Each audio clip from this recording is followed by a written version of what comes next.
రథసప్తమి రోజు రాజరాజేశ్వరి అమ్మవారి గుడిలో జరిగిన సామూహిక కైలాస గౌరి నోములండి. సికింద్రాబాద్లో ఉన్న రాజరాజేశ్వరి అమ్మవారి గుడిలో సామూహికంగా కైలాస గౌరి నోములు జరిగాయండి. చూస్తున్నారు కదా, మనకి అరుణ గారు పంపించారు మనకి ఫొటోస్ వీడియోస్ అన్నీ కూడా. తను వచ్చేసి కూడా ఇక్కడ కైలాస గౌరి నోము నోముకున్నారంట సామూహికంగా. అందరికీ కూడా డబ్బులు తీసుకొని వాళ్ళే పసుపు కుంకుమ తాంబూలం అన్ని ఐటమ్స్ కూడా వాళ్ళే ఇచ్చారంట. చూస్తున్నాక పసుపు కుంకుమ బ్లౌజ్ పీసెస్ పళ్ళు అన్నీ కూడా పెట్టుకున్నారు. అందరికీ కూడా మాట్లాడకుండా ఇవన్నీ కూడా పంచాలన్నమాట.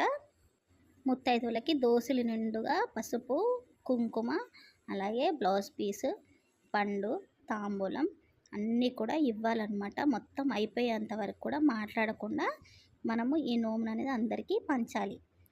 ఎవరైతే ఈ నోము చేసుకుంటారో వాళ్ళు మాత్రం మాట్లాడకుండా నోము ఇవ్వాల్సి ఉంటుంది. చాలా బాగా చేసుకున్నారండి అరుణ గారు. చాలా థ్యాంక్స్ అండి. మాకు